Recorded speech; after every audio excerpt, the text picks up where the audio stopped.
Hello, everybody. It's David Hawkins. I'm just firing up to get going with you here, and I've got a bunch of topics that I can talk about today that I thought might be kind of interesting to go over.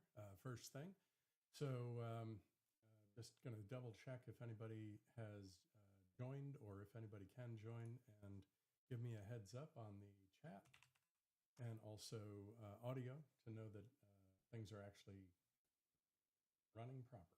So take a second in the beginning here just to make sure that things are working. Get my microphone close in. Make sure you can hear me properly. And finally, get rid of the echo. So pardon me while I do this little technical foray into making things work before I begin. I'm tempted to start doing this off stream with some kind of, there we go. Some kind of background noise, little video circulating until I truly go live. But, it's good to just make sure things are working. So wanted to make sure the sound is good. And I think we're ready to go. Give me a heads up. Give me a thumbs up. There we go. Okay, good. So, so today I've got a couple of topics that I've been digging into a little bit. Some news items first, interesting topics that are percolating out there in the world. And I will give you a look over my shoulder on what I'm looking at. So the first news item that came up, which was kind of interesting, was having to do with, this is something that I just saw on X and would be very interesting. And that is that you apparently, according to this post, you can fend off Alzheimer's or prevent yourself from heading down a path of having Alzheimer's by taking curcumin, omega-3 fatty acids, and drinking green tea, which, if you're like me, you make your own green tea drink, rather than spending $80 a month with some of those well-known brands. Mine probably comes in a little bit cheaper than that. And it's my own blend, but it includes green tea as one of the key items, and the curcumin is part of it as well. So there's a way to get yourself kind of in a good place before you get up and, face your day. The first one is to take a cup of coffee, right? And if you've already been watching the Scott Adams show earlier, you may have had your first sip, but now it's time for the second sip. So if you have a cup, go ahead and take a sip. I don't want to invoke Scott's message. That's for them, but this is for me. So cheers. Now on the next thing, the repetitive negative thinking creates cognitive decline in adults, says a study. And this is one of those things that I would say you could have just asked Scott, right? This is an older study that apparently, was happening around the time that Scott was doing his show. And one of the things he used to do in his show is, you could have just asked me instead of spending millions of dollars on this study. So, that one really makes sense. The first thing is, if you talk down to yourself, you talk bad about yourself, the first thing that you're going to have is a bad feeling. You're going to give yourself anxiety because you're talking bad about yourself, right? So wouldn't everybody be better served by being a little bit positive and optimistic about yourself? So I think I know that's reality, because I know how the days that I've had where it's like, oh God, did I do that wrong again? Am I messed up in the head? Things like that. When you talk like that and think like that to yourself, your brain doesn't hear the am I, it hears you're bad, you're this, you're that. And it takes action. Your brain automatically takes action on these things right off the bat. So the best thing you can do is to have a little handful of affirmations that you believe are good, that are positive about yourself and about what your day is going to be like. So, choose your day. And I've always said, how you feel is your choice in many respects. So if you want to feel better, say some positive things first. It's about how, we are meat computers, right? Our brains are wet computers. And basically, if that's the case, the easy thing to do, you can program a computer and it will do what you ask it to do. You can program your brain and it'll ask you to, it'll do what you say. Likewise, I'm going to do a little bit of that programming right now. And I'm going to ask you, if you're watching this, go ahead and subscribe and hit the thumbs up on whatever channel or venue you're watching it on, if that's available, or repost it to let folks know that we're actually in the show. See if we can get the numbers up a little bit. And that's programming, right? I'm asking you, I'm asking your brain to take action and do a click. And some of you will do it. Some of you won't. That's okay. But the whole point is everything that you choose to do, everything that you say in your head or externally, verbally, it's actually just a line of code. And your wetware, your brain, will actually react to it. And even if it's not, unless you object to the person that you're listening to, like maybe you're somebody's kid or something, and you're listening to your parent, and you're going, I'm not going to do that. But still, if you actually break past that barrier and do it anyways, think positively of yourself, have a high regard for yourself, that's a great way to start. So going a little bit beyond that, I'm going to jump into some of the bigger news articles that are out there. Google DeepMind launches the Project Genie prototype. Now, for those of you who are into AI, and especially for those of you who like gaming, you should check this out. And the reason is this actually allows you to create your own little world, and you choose what kind of a character you want to be. And you get to choose whether it's first person or third person. And the reason I'm pulling like this is I don't want to run the music in the background and have interrupt the audio. But you get to choose how you interact in this world. First off, you design the world, and that's always going to be fun, because if you can make a little prompt describing the perfect world, like I live by the beach and I live in a zombie apocalypse. You go in and you ask it to design the world, and then you become a character and run through that zombie apocalypse and, fight off people that you might run into. That becomes the fun part of this. It becomes a game. So getting out there and interacting with your world, and, hopefully some of you will take this and say, well, what if I was in the Old West, or maybe in the somewhere between 1790 and 1900, where they were giving away land in the far wild, wild West. Nobody was there, or at least nobody, there were natives there, but nobody was there for you to bump into. That you typically you could go into wide open spaces and see nobody, right? And go out there and maybe build a cabin and live in that world and see what it's like. So you could program the world to be whatever you wanted it to be.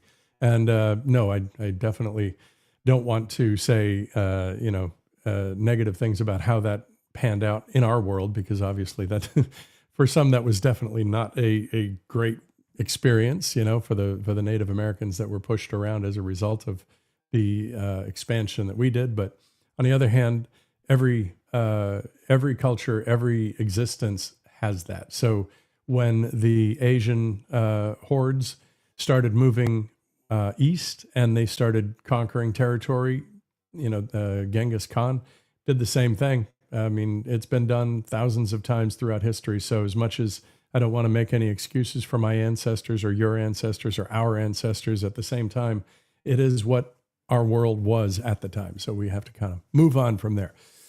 So another one. This Apple acquires this Israeli startup. And what I found fascinating about this one, Apple has a funny way of finding the most unique and interesting ways to interact with us. So, it started out with a watch, or I'm sorry, a phone and a tablet. It evolved into your watch if you have one.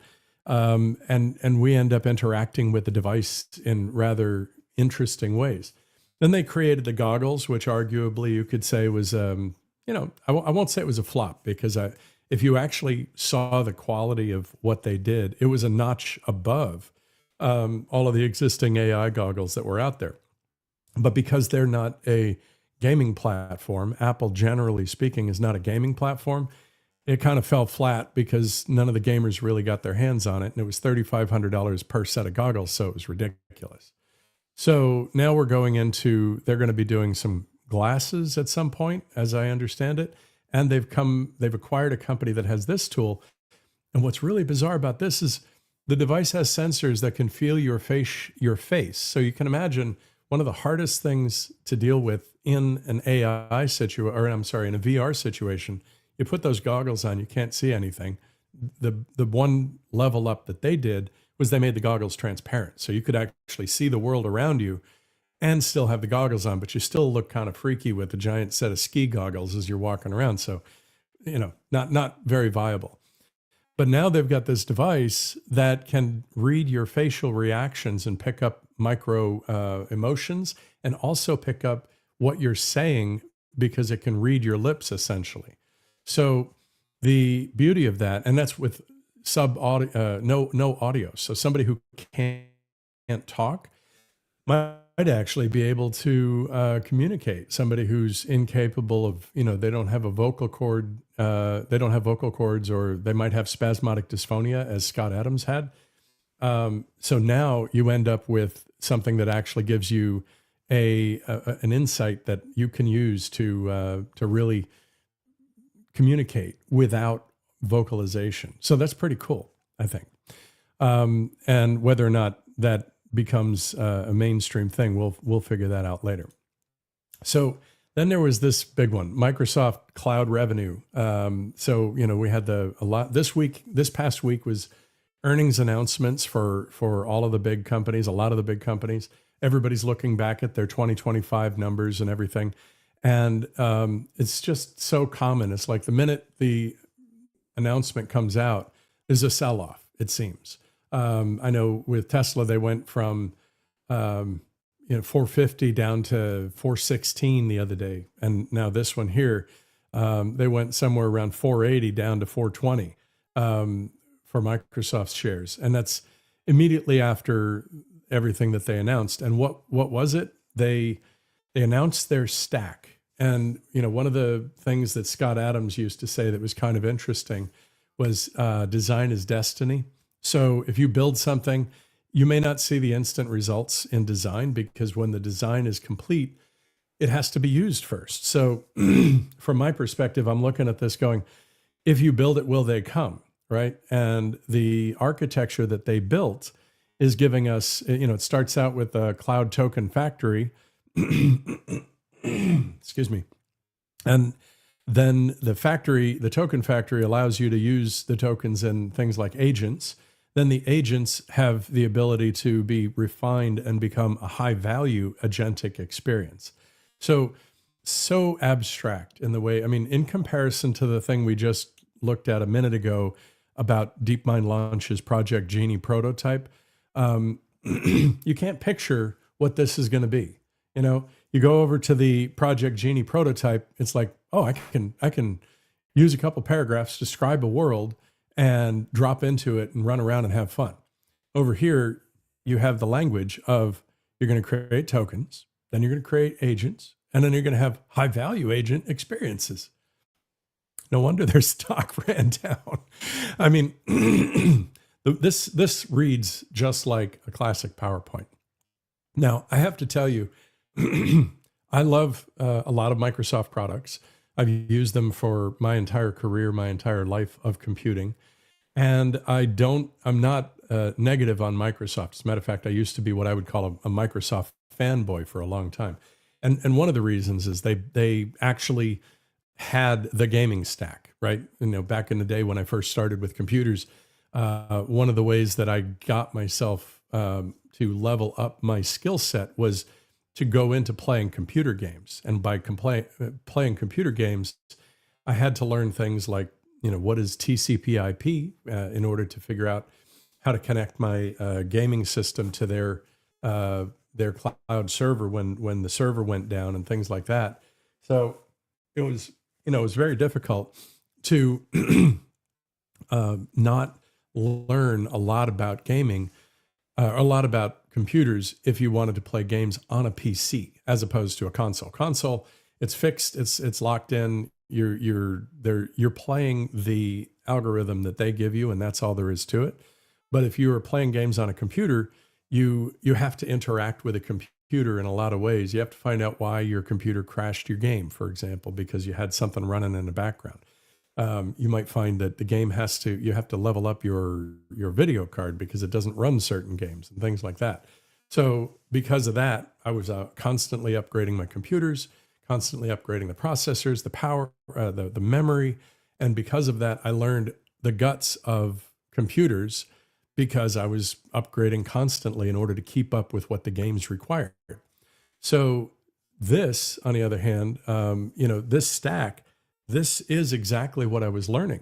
I was learning a stack like this in order to go out there and use the games. So as much as I'll sit here and poo-poo that the marketing picture that they created is not the best, I will say that it is actually if you build it, will they come? Probably.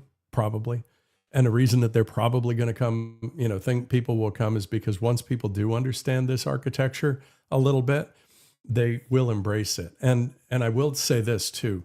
I think Microsoft has a knack for predicting the future in a way that a lot of other people don't see. So they bought into OpenAI early on, and now they're essentially in a co-opetition situation where they're competing with OpenAI because they've basically embedded OpenAI capabilities in Copilot.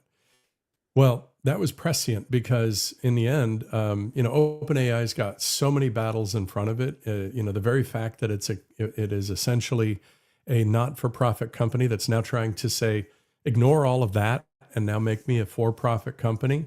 And when you think about that, it's sort of like saying, can I just, live for free in your house for, 10 years and then take advantage of that and then turn around and, sell your house out from under you so I can make money on it.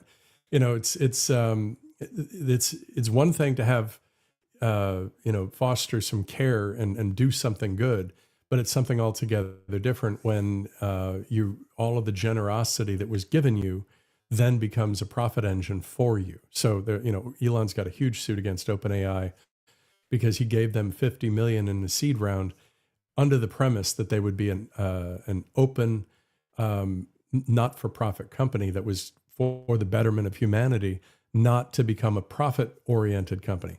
And that's one of the reasons why I don't use OpenAI at all. I mean, I used to try and dabble with it, but I just won't use ChatGPT for anything.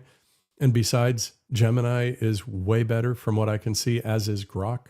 Those are, to me, those are the two go-tos. I use them hand in hand every single day. But I'm going to start embracing the Copilot a little bit more, simply because the prescient point that I was saying Microsoft is making is they've actually started producing computers and operating system elements that are tied to OpenAI, or not OpenAI, but to Copilot. And so your computer ultimately is going to become nothing but a node in their AI infrastructure. And that's really that's what this vision paints, but you can't see it looking at this slide. It just doesn't click. So, to the person who made this slide, you can do better. to the people who made the strategy behind this, brilliant. That's all I can say. Now, this one here, House Republicans introduce a major, they put out an act that is to make elections great again. In other words, only let citizens vote and let citizens vote by using their ID. And this is like such a no-brainer. If you have any senators, representatives, congressmen, whatever, congresspeople that you have ever tried to reach out to them. Push this, get it voted for. But I have an idea, a totally interesting idea. What if we all just showed our IDs? In California, you might be running up against, I actually did this when I was living in California. I showed up and I put my ID down and they said, put that away. You're going to, that's against the law. And I'm like, are you kidding me? You got to be kidding me. So, but if everybody did it, if everybody who wanted integrity in their elections just said, screw your bogus laws that actually are letting illegals vote because they're not citizens and they don't have citizenship, and just forget about that. We are all, just show up with your ID in hand and keep your ID out. Be in line and keep your ID out beforehand. See if they find a way to forcibly eject you from voting. Make them eject you. This is where we actually as individuals can actually do something in a state where and by the way, if every single person showed up and held their ID in their hand before they were voting and showed it to other people, I'm going to vote, you would shame the people who are not voters out of line, the people who shouldn't be voting. And if they're unwilling to pull their ID out, well, we might be able to apply enough social pressure on the voting system directly that we can actually cause people to do that. And as long as there's people with IDs out holding it in their hand, maybe when you get to the desk you have to put it away so they don't fuss, but you hold it out and hold it up so people can see that you've got your ID with you, ready to vote, and that you're a citizen. I have a feeling it could actually have a dramatic impact on every single vote that's going on out there. And as long as during the entire block of time that the polls are open for voting, that you're there, somebody is there with their IDs out, just holding it up and saying, hey, I'm ready to vote. It could have a massive impact. And then for those who are outside, we don't want to harass voters, that's for sure, because that will get you kicked out. So you got to be careful about what you're doing and make sure you're following the law in regards to not presenting that you're coming from one side or the other, because if you do that, you're out. There's a whole bunch of different ways you could violate this and step out. So, but let's explore the possibility of just, hey, maybe you wear a name badge with your ID on it. That's it. Nothing more than that. And it's not going to show any affiliation. It's just going to show that you have an ID. That alone, I think could help a lot. Now, I could be totally wrong on this. And so before you do this, check it out. Talk to your I don't know about talking to election officials, because they're going to advise you not to do it, because that's what they're going to advise you to follow the law. And this is a silent protest against the law, in my mind. It's an opportunity for us to do something that in states that are outlawing voter ID, that you can actually step up and do something positive. So, it does kind of take out, it doesn't remove any bit of privacy that you have. If you had your name or a name tag, the only thing you're sharing is your name. Because you still go into the booth and nobody knows what you chose to vote. So it shouldn't have any impact on the privacy of your vote. Just that you are saying, no, I'm a citizen and I want to vote. I want my citizenship noted.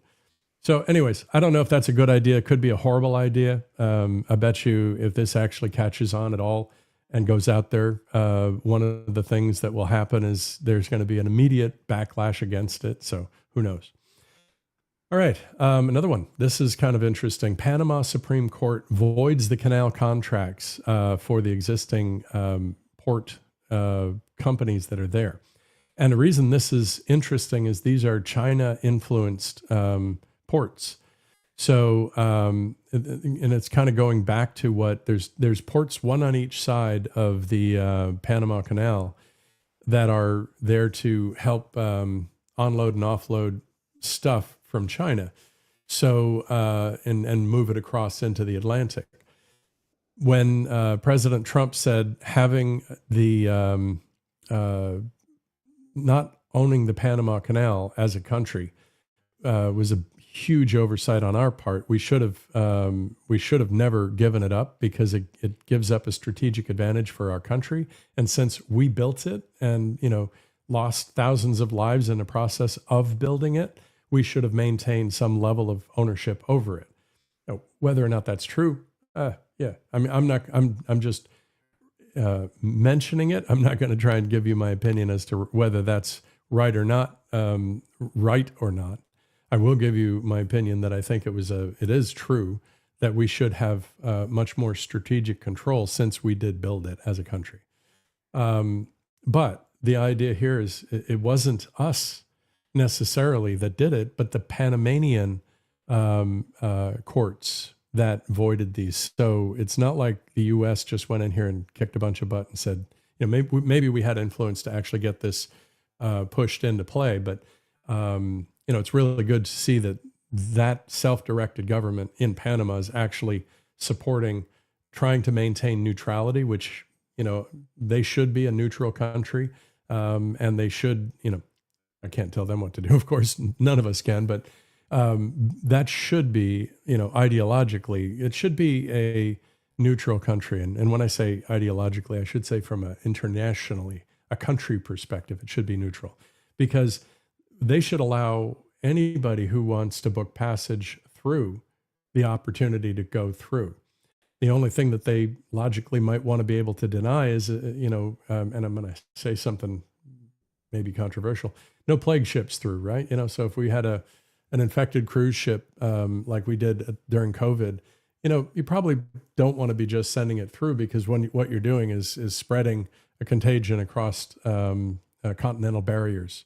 So, the natural ability of the continental barrier to prevent something spreading globally could be a positive. So, but anyways, that's just a thought that occurred to me as I was reading this.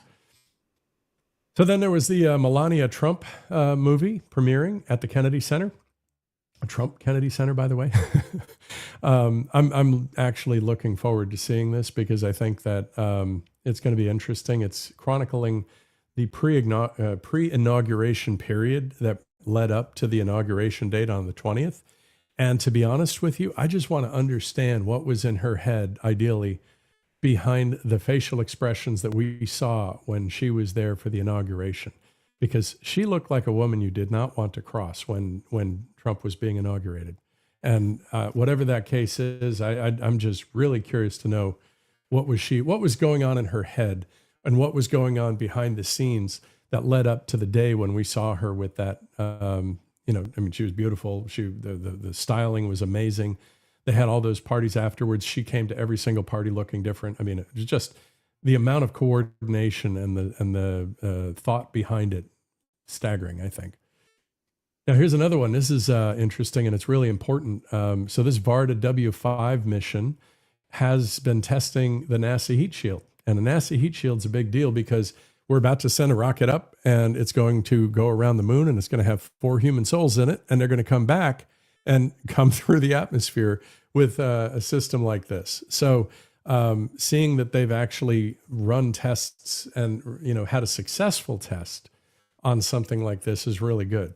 Now, this goes a little bit beyond your traditional test, like what we will typically see for astronauts returning. This has to do with hypersonics. So they kind of just let this thing come in at a blazing speed. You can see how narrow it is. The point of it is very narrow.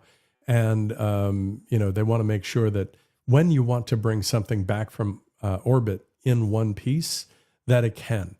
And it just kind of struck me as a strange anomaly that you see this, what looks like a flying saucer in the middle of the Australian desert landed. And it makes me think of Roswell. The thing behind what is the Area 51. So I just thought that it gives me this picture in my head of, for the Aborigines out in the outback. I don't know if they would be. I think they're sophisticated now. They're not totally offline native, but that would be probably interesting for them to see come burning in. So it was just kind of like this triggering thought that I had. But the material and the tools that they put together will ultimately be part of future missions that NASA is looking at, and it's experimentation. And I think when I look at NASA as a whole, I think that NASA is kind of doing the right thing by stepping off of doing a lot of their, trying to do payload to orbit as a mission. They've stepped away from that and allowed companies like SpaceX and other companies to go out there and do that, because that's something that they did really well. They pioneered it with the Saturn V and all of the different rockets that they built.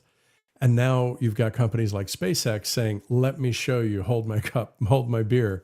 Let me show you how to do this and do this at scale. But this is the kind of experimentation that I think we should be doing as the Space Administration, National Aeronautics and Space Administration, going back and having the heroism of the test pilot and having projects and experiments and things like this. That's being what they pioneer and fund makes total sense, because then we're advancing human knowledge, we're advancing capabilities, and then that becomes, in a perfect world, that becomes a patent that they can then sell to companies like SpaceX, and SpaceX pays a royalty, which funds NASA, which if you've ever had the opportunity, there's a show over on Apple TV called For All Mankind. If you haven't seen it, you got to watch it. At least that's my opinion. The thing about that show that's amazing is that they basically said, what if Russia made it to the moon first? So they basically created a divergent history from what happened in our world, and they are following the stream of events that might have occurred if Russia had actually been the one that made it to the moon first.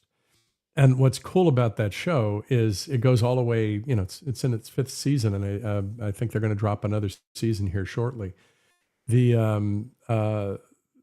narrates and chronicles getting to the moon, building a base on the moon, getting to Mars, building a base on Mars, starting to work on capturing asteroids for mineral extraction, and it goes through all the political ramifications and implications of every single one of those events. And it's quite amazing. And another show that also did a superb job on that, they have ended. Let me take a sip here my second sip on the show. So raise your cup if you feel like it, because it is the dopamine hit of the day, and it does make everything better. So another show is The Expanse. So The Expanse, and excuse me, got a tickle. So The Expanse has a different take. There's an alien technology coming into the solar system, and it's how we react to it. But they were so realistic in their portrayal of how, it's basically maybe 50 to 100 years from now, where we're already massively in space. There are space colonies in orbit. There's Martian colonies, there's Earth colonies, the moon colonies, things like that. So it's sort of like watch For All Mankind, and then go watch The Expanse. Because if you watch For All Mankind first, that brings us up to the point where we have colonies on Mars. And I bet you in the next season or two, we'll talk about deep space colonies around things like the Eros, a gigantic asteroid that's in the asteroid belt, and also Ceres, another gigantic asteroid in the asteroid belt. If we ever colonize those, that would be the story of Expanse. That's really what they did in that series. So those are really interesting. And it kind of goes back to this, coming back to this, I went off on a tangent there, but having NASA be the funder and the experimenter, the people who help bring our knowledge forward, makes it inspiring to become part of NASA. Being a scientist in NASA is really where that kind of kicks in. So now the next one that I would talk about is Trump nominates Kevin Warsh as the Federal Reserve Chair. This is cool, huge. Our current Fed chair is going to be out soon. It's just the end of his term anyways. So, and because he has, in many cases, a lot of people feel that he's held back lowering interest rates, which would have fired up the economy. And if we could fire up the economy, we would all have much better luck finding jobs. Our prices for things would be coming down dramatically. People could afford houses again. So this is good. I mean, this whether or not he gets in, he's going to be nominated, but that doesn't mean he's going to get in. Certainly hope that it does pan out, because if he's somebody recommended by Trump with Trump policies side by side, it should have a really positive impact on our economy. At least that's how I see it. I don't know if it's true or not. Now, solar panel production. I've been waiting for this, because from my perspective, I've been holding off on getting solar on the roof of my house, because the solar roof that Tesla proposed, the original tiles that they proposed, that you would tile your roof with these glass tiles instead of actually putting solar panels on, those tiles, their efficiency was decent, but the form factor didn't work out, and you'd end up spending like $100,000 on a roof, which honestly, a plain asphalt roof, the day of 9/11, my roof was being replaced back in one of my early houses. That cost me $7,000 total to get the entire roof ripped off and retiled by a bunch of folks that did the job for me. Now, today, a lot of the houses, first off, houses are bigger. One of the things that I think people are not taking into account, they're the houses that my parents bought. My parents bought a ranch house for around $40,000 back when I was in high school, for freshman year in high school. We ended up with like about an acre of land and a $40,000 house, which by today's standards is incredibly affordable. Frankly, back in those days, it was pretty affordable too. You could do pretty well, but that was a 3-bedroom with a massive unfinished cellar, which was my playground growing up. And they were able to get that off the ground for a very reasonable price. And with a 30-year mortgage, the mortgage was pretty reasonable. You could survive. Today, you buy your average house on the market is like 400,000 and up. It's just ridiculous, and nobody can afford that. So yesterday, when I was doing the news, I mentioned that they had this new group that's doing row houses, which are going to be much more down into the affordable range. And you've got the micro homes, the casita home thing going on. Those were, unfortunately, you can't just buy one directly now. They went ahead and they did you got to buy them through specific channels. But the idea that you could pay $250 a month on a mortgage for a casita house, it's only 400 square feet, but it came with all of the appliances, came with a single room, basically, maybe a little bit of a large single room with super high ceilings. And, one side was a bedroom, the other side was a living room, and you could kind of move this thing in between to expand the size of your living room and shrink the bedroom. And then, you could go the other way if you were, and the TV could flip over. So you could watch TV on one side, or actually rotate, and you would rotate it and you could watch TV in bed when you were going to bed at night, things like that. So the idea behind these homes is brilliant.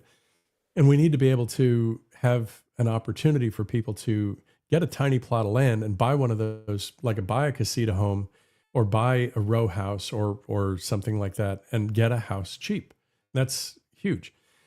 And then solar panels, these gigantic houses, you need so many panels to offset the electricity and the heat in these gigantic houses that, the price of a system is $30,000 and up, and it just gets super expensive. But what's important is that the 420, the highest rated solar panel prior to this was a 400-watt solar panel. If you put, if each one of these, there's 4 of them here, basically you have 1,600 watts. In this case, you'd have 1,680 watts. That's enough to run a gigantic house with a small grid like that. And that's really great, because a small grid on one roof powers your house completely. And then you throw some batteries inside and you're an off-grid house instantly.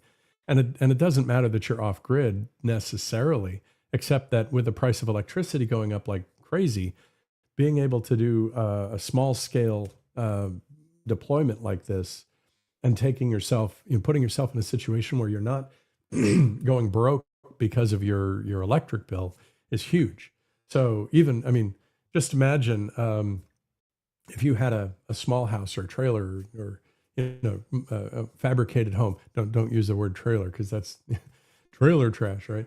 But you get a manufactured home and you live in something very small. You could have a very small footprint of solar on top and be completely functional off grid. And with a battery system combined with it, a hurricane comes along or bad weather comes along or power outage comes along, you're not out of electricity. Right now, when you think about everybody who just went through all of the cold weather up in, well, every one of us, but all of the cold weather, we had people dying because they're cold. They froze to death, right?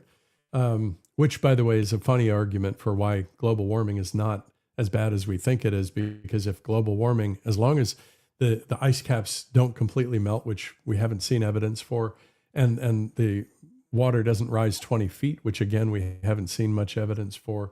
It's risen like eighth of an inch or quarter of an inch in the last century.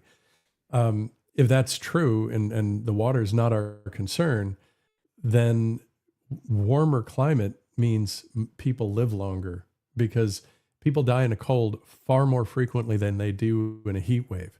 You have a heat wave, you might have 3 to 5 people die because they overheated.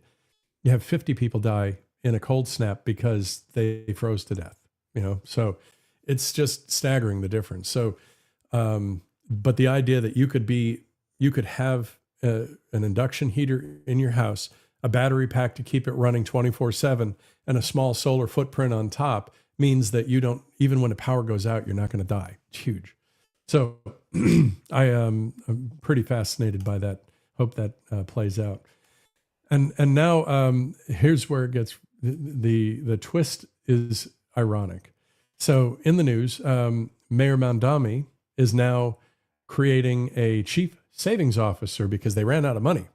They ran out of money in the first, 6 months of his mayorship, less than that, right? First month or two. And now he's going, maybe we should try and save money. It's like Doge is no longer an afterthought. It's brilliant. It's fantastic that we're actually, our first thought is, if we spent less, we might not run out of money so fast. Interesting. It just makes sense, right? So that's pretty much or close to the end of what I had to on the news here. This one here is kind of interesting.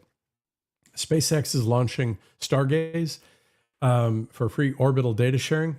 What this is, in my mind, is this is the next air traffic control, because first it's going to be looking at kind of like looking sideways to figure out what debris and what stuff is in orbit and make sure that we prevent collisions for the satellites that are up there, because we're going to have just tons and tons of satellites up there. At some point, I think those satellites will start becoming a shell, which is the beginning of Kardashev level 1. Kardashev is an energy management perspective on civilizations. So civilizations basically, as they advance, they harness the energy output of they started off with the energy output of your planet. So if you can harness all of the energy that your planet is capable of generating, and that would be, air, solar, water, and geothermic. If you can get a way to harness all of that, then the amount of energy your civilization produces is huge.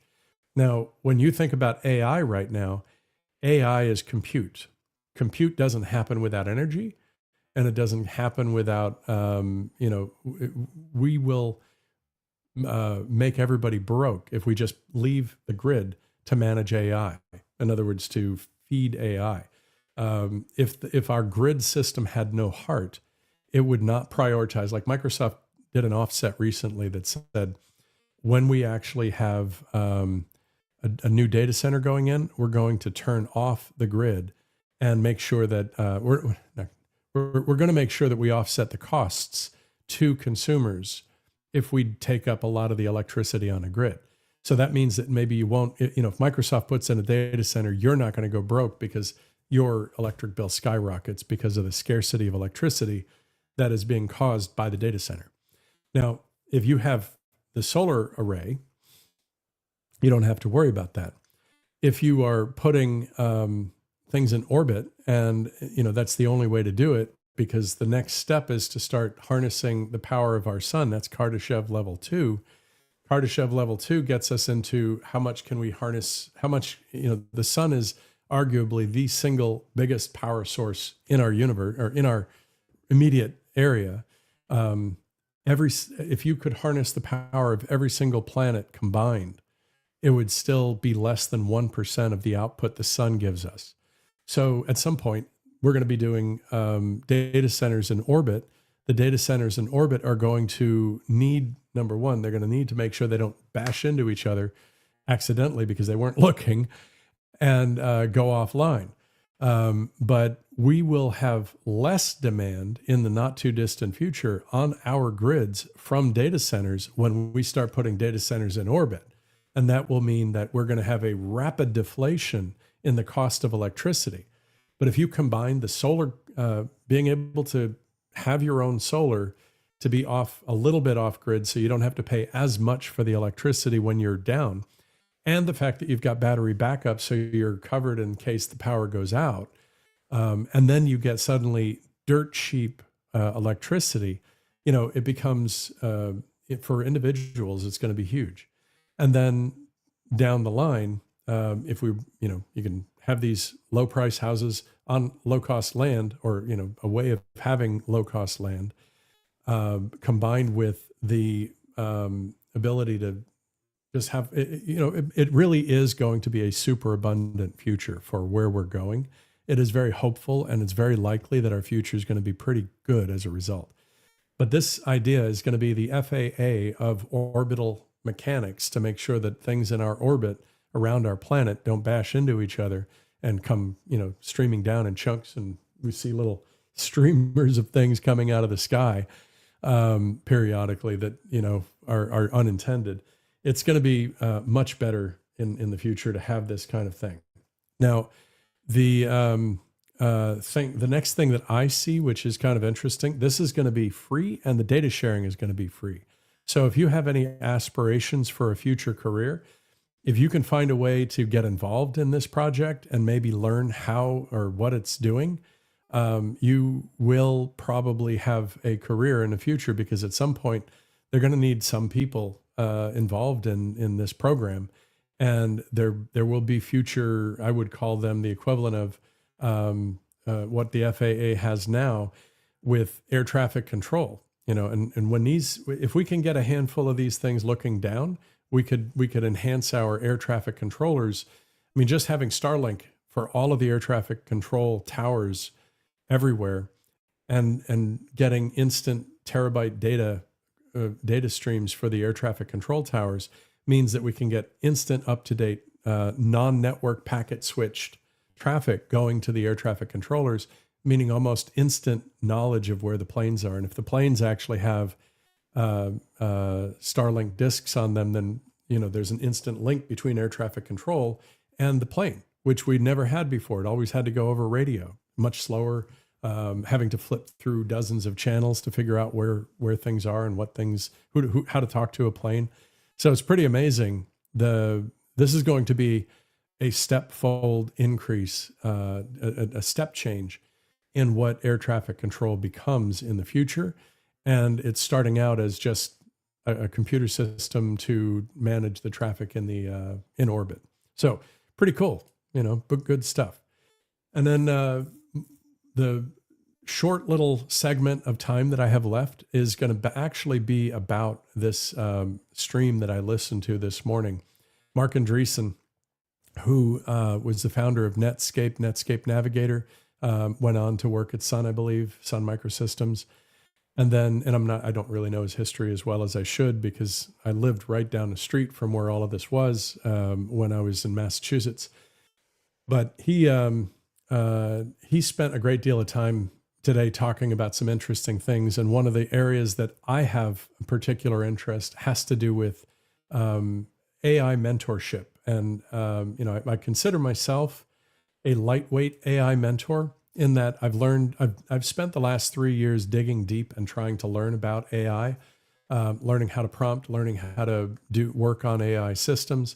And I'm going to continue with that, probably enhance it in the near future. I have had offline AIs that I've set up in my own little Docker container on my own computer. I'm hoping to do one of these Claude bot things that has recently changed. The name has changed. But one of the stories, or one of the things that I personally wrote an article about, was the idea of a digital twin, where basically you have we're going to eventually have AIs in our little robots that'll follow us around like C-3PO. Maybe they'll be smaller. We don't need to have a humanoid robot walking around behind us. Maybe it's a little helicopter or whatever. Could be anything. Or just on your system. You might have a like the equivalent of a Star Trek communicator with a pocket computer or something like that. So the whole perspective, though, is that if you have your own personal AI and that AI is your agent, for us as adults today, brilliant, because we understand how to interact with the world to a degree and we know where we're going with things. A lot of people could benefit from having this because when you start learning about AI, it really it opens your mind to just how much you can do with it. And so, but how do you get there? And that's where the AI, from my perspective, that's how where getting involved in having an AI of your own is critical. The Claudebot thing that they were talking about over this past weekend, it exploded all over the internet, and they have to change the name of it. Let's see what it is. So they've changed the name of it from Claudebot to Mumbot or something like that. Let's go here. Yeah, they've already. I just wish they had had changed had a link to forward to what it's going to become. Yeah, Moltbot. There it is. So now we'll try Moltbot. And basically what this is a personal AI assistant. And, at some point, today a lot of people are getting an Apple, like they'll buy a little Apple computer, install this on it, and it becomes its own thing. Connects to every one of your systems potentially. And once it's connected, it can actually act on your behalf. So you could, if somebody were to take, say, an investment account, put $10,000 in it, and then have Claudebot run Grok against it, and then make the trades for you so that it increased your revenues. I mean, you could be looking at how people could become millionaires by 25 years old. And we wouldn't ever, this is the superabundance theory again. And so my perspective is, people ask, how are we going to go into this? I lose all my jobs and I get superabundance regardless. It's having something like a Claudebot or whatever they call this thing, the Modbot. It is, what is it called? Moltbot. It's going to take a long time for that once the Claudebot name got stuck in my head, Moltbot is going to be really hard to change. But maybe, I guess now they're calling it OpenClaw, which is even better. OpenClaw, I like that. So, but the idea of having an agent that can act on your behalf to do things that you need it to do, all we need to do initially is get ourselves leveled up as an individual to be able to get one of these and operate it. You suddenly become 3 times what you are. And that's, one of the things that I will probably do as an offshoot to this stream is actually start doing some videos on how to do this. How do you build one of these? How do you get a computer to do it, and things like that. Now, there were two or three really cool developments that I saw over the weekend.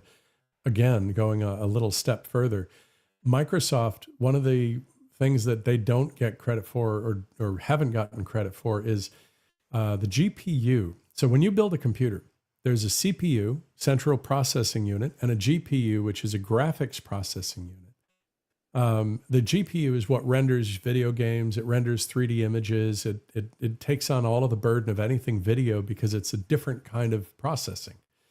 Over the years, they started using it for Bitcoin mining and the GPU, and the CPU just never had the, it's the basics. It didn't have the horsepower. It had lots of processing power, but it didn't have the same kind of architecture that made it good at doing things like rendering graphics or doing crypto mining. And now the GPU has become the heart of AI, which is why when you look at, forget their name, the NVIDIA, whatever.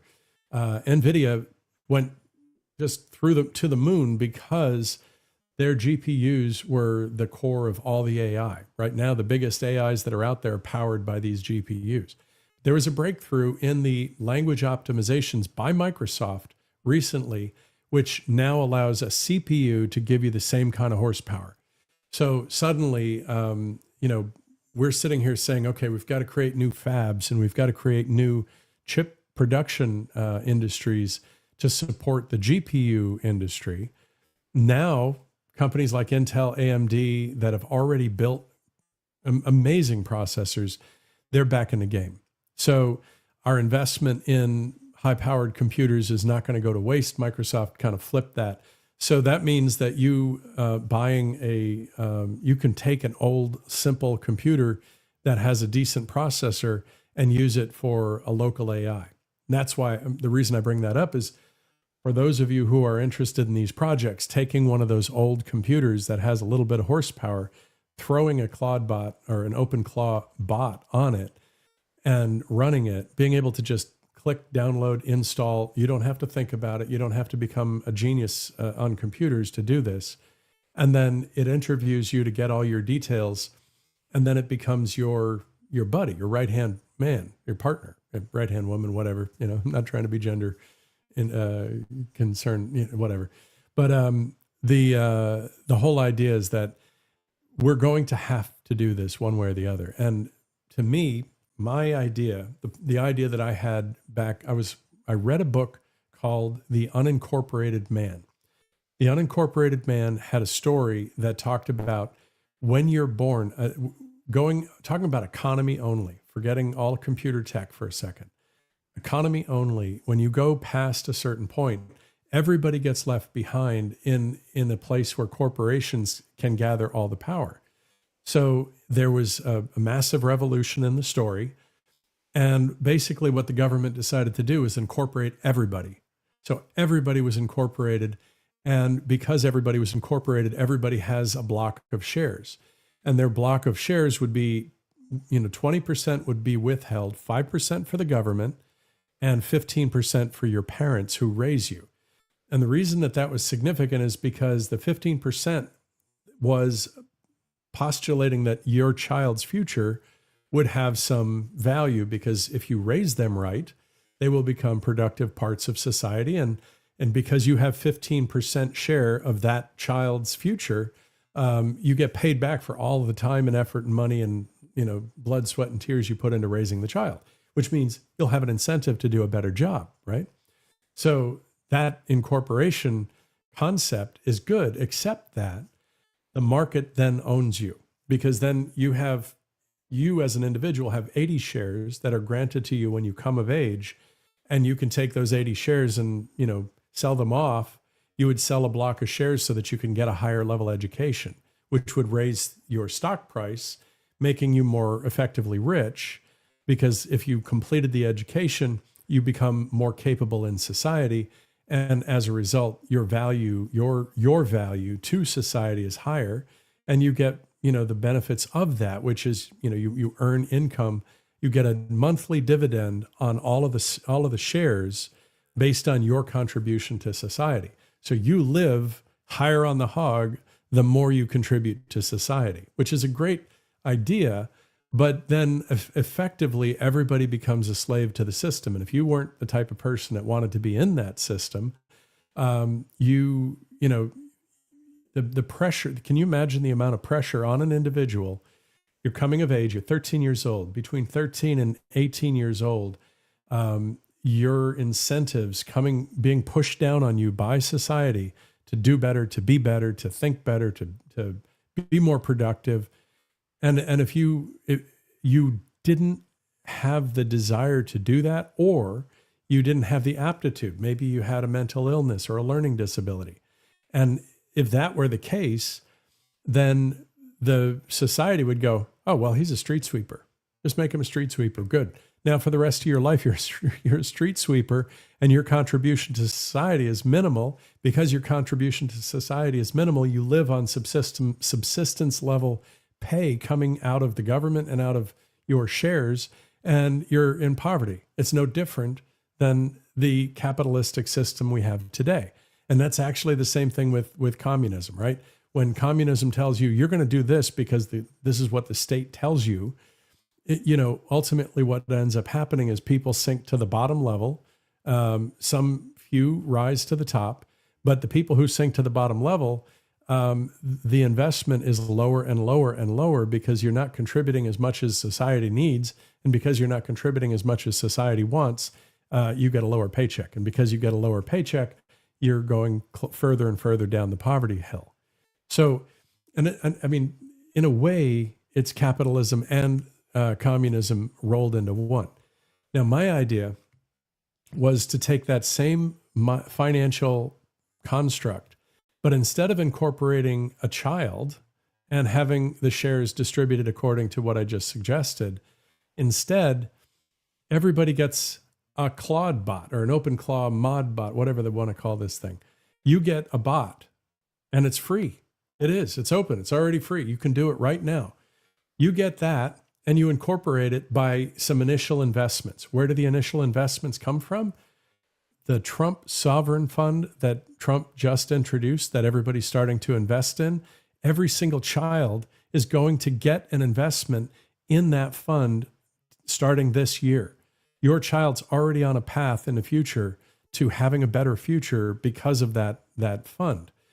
That fund becomes the incorporation of your personal AI.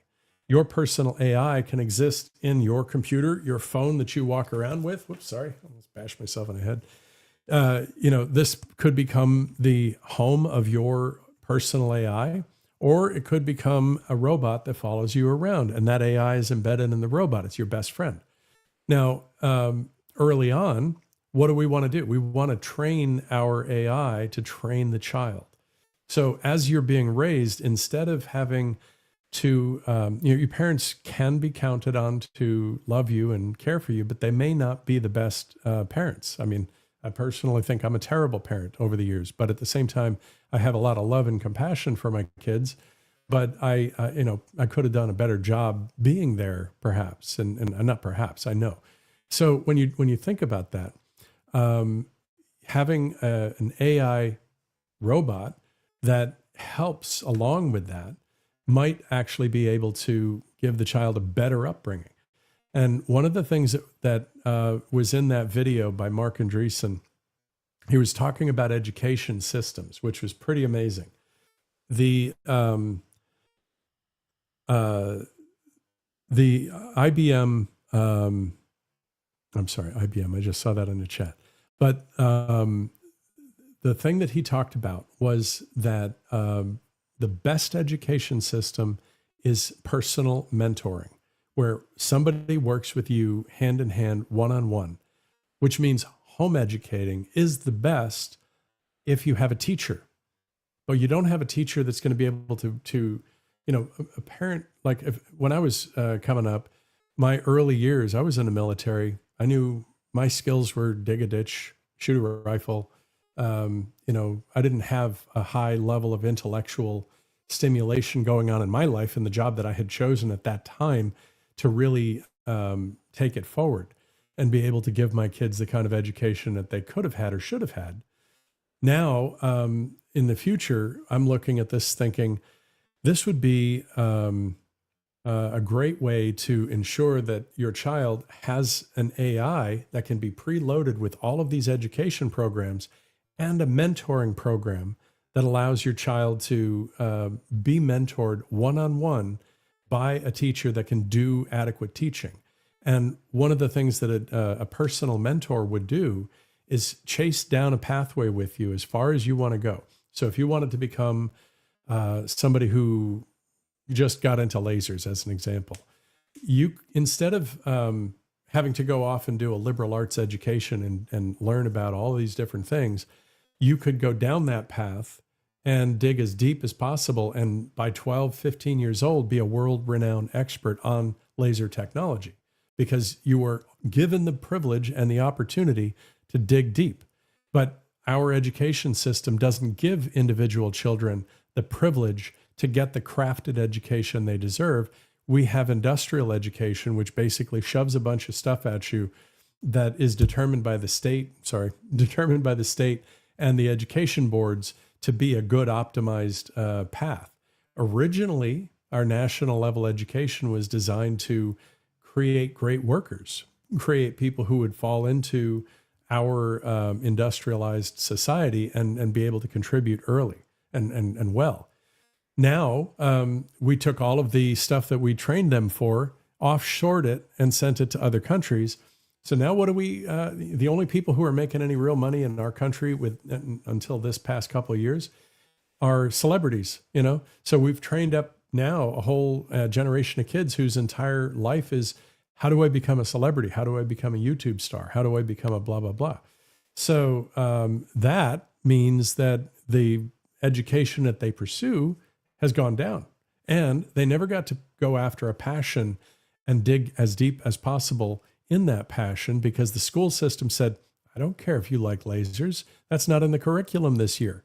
That's not in the curriculum for the 5 classes that I selected for you to take, you know? So one of the reasons why affluent people tend to have brilliant children is because they actually have the ability to mentor and guide their children, because they have a little more free time, perhaps, and also because they can hire the right people to personally mentor their children. Now, imagine if every single child has an AI bot and a robot following them around, providing that education and digging deep. Now, where I came from with my education was my dad. He was a jet engine mechanic, and he was a mortician, a physical therapist, an auto mechanic, and a farm boy. So whenever I was interested in something, I remember my mother used to say, if I saw something on the ceiling, like a device in the corner of a room, my dad would pick me up and put me right in front of it and let me study it and learn about it and understand it. And in the meantime, maybe he knew something about it, and he'd give me education on it. And every single time, I remember I would sit down, we'd sit on a couch watching TV, and I'd ask him a dumb kid question. Every dumb kid asks a question, and that's good. And I say dumb kid because until you educate yourself and until you take action on your own education, you're dumb. It is. We're all dumb, every single one of us, until we educate ourselves. So the dumb kid first asks a question, becomes a smart kid. So I would ask these dumb questions, and my dad would go, now that is, let's see, that was about lasers. The encyclopedia over there, go get the letter L book and bring it here. And we'd sit down, and he'd make me read the section on lasers in the encyclopedia and figure it out. Now, unfortunately, I couldn't go deeper with that research because the paragraph that the encyclopedia gave me was all that there was. So I remember by 7th grade, I used to live at the library. I used to go hang out at the library all the time, partly because it was a nice warm, I lived in New England. It was a nice warm place to hang out after school because I had to wait until my parents got out of work so that I could go home. So either I was working in a sport or at the library. Those were my 3 options growing up. And that was the options my parents gave me. because they had to work, both of them. So I remember bringing down a book on thermodynamics, this massive book. It was huge. And I didn't understand a damn thing, but it's in 7th grade. I aspired.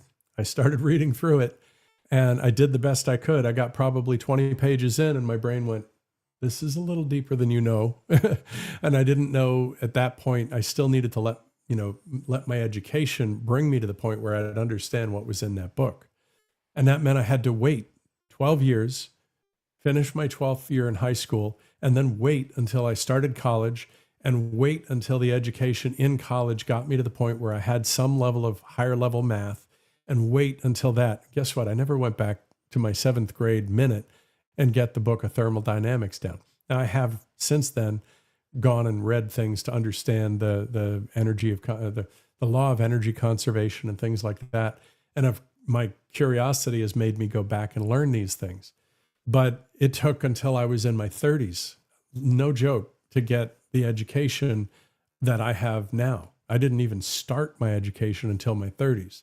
So in reality, so to have an AI that can give you an early stage college level education with an individual pursuit in the direction you want to go is exactly what I think our next phase needs to be. So, this is when this becomes commercialized to a degree where you can just go watch a video or get a link in an email that says, hey, get your personal AI now. And, obviously vet the email link before you click on it, because you don't want to, you copy that. By the way, I'm going to show you a trick. If you don't know this, you should know this. So you should have somewhere bookmarked and I'll always go past the sponsored links if you don't know this, but you want to go find what's called a link checker. And when you decide you want to look at something, like if one of these was a link that was in an email, you don't click on the link, but you copy the link URL and then paste it in over here and let this link checker check that it's a safe link before you go clicking on it. So number one, and just a quick security lesson if you didn't have that in your head. So you get a link to some OpenAI or some OpenClaw AI tool, and it installs on a device of your choice. You set it up and install it on the device of your choice. And now you have a little AI buddy and you can begin training it. And you as an adult get to have that.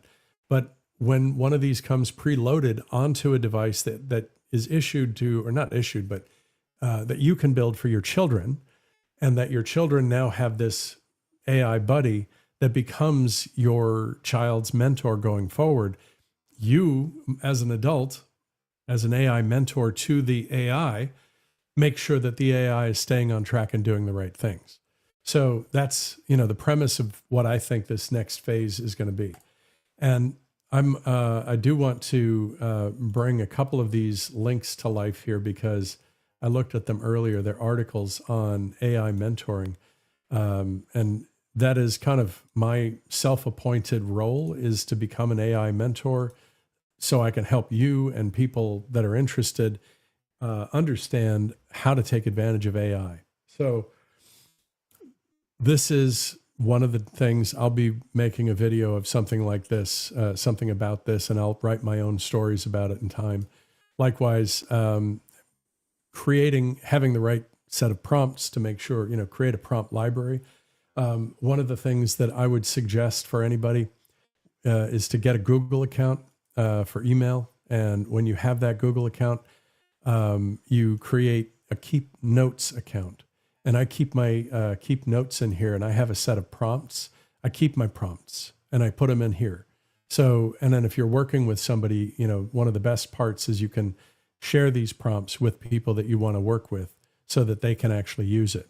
So you keep a library of prompts, you keep a library of, you create your mentor, keep a library of prompts so that you can craft your knowledge gathering tools.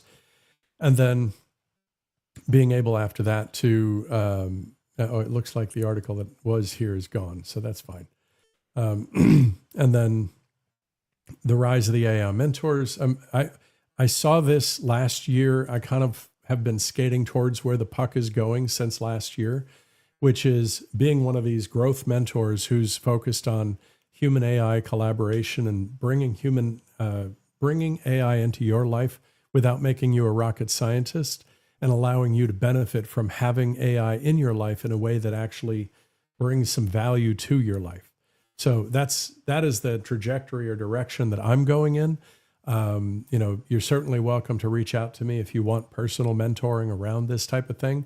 I am going to offer that. And once I start creating videos on it, I'll provide access to those and you'll be able to jump in on that. So I've gone about 15 minutes over what was, the 1 hour time slot that I typically try and do, but I hope today's topics were interesting and useful. And congratulations on certifications. Good news for those in the chat. And I do want to encourage any of you to, once again, if you like the content that I'm producing, please let me know by subscribing so that as I build this channel, you'll be notified. I tried to put out notifications today. I don't know if any of you got those, but I hope that some of you did. And it gave you, I didn't get a link to the stream, unfortunately. That's what I was missing, but I'll do that in the next iteration. And if you give me a DM or a direct message, personal message on platforms like X or Locals, or even just a direct message comment on YouTube or Rumble, and you want to put your email address in, I'll start sharing everything I write in support of these, I'll start sharing that as a newsletter. Because when I first started this, I wasn't putting together a program, but I realized after the past couple of days that the quality of what I produce for you is better when I do a little bit of pre-work. So I will gather up the pre-work, give you a set of links, and give you all of the things that I cover, plus the links to my videos, obviously, so that you can benefit from, and ideally maybe get a summary ahead of time of what I'm working on when I send out the newsletter. So that's coming. I'm new to this stuff, so the newsletter is kind of a natural evolution coming out of what I've had, and I will create a sign up, a couple things that when I'm streaming, I'll be able to give you something to click on so that you can just sign up for the AI mentor newsletter, and also, get linking to history videos that I've done. And I'm going to be taking the videos that I've done up to this point, chopping them up into pieces and taking out the best parts of them, summarizing them, and putting them into a set of videos that you can watch later. Those will all probably be under subscription in the future because I don't, that'll be an opportunity to generate revenue, which makes it possible for me to even do this, this type of a channel. So that said, I'm going to end the stream. Thank you so much for coming. Again, thank you for your feedback, and I hope to see you again tomorrow. Cheers one more time to all of you, and may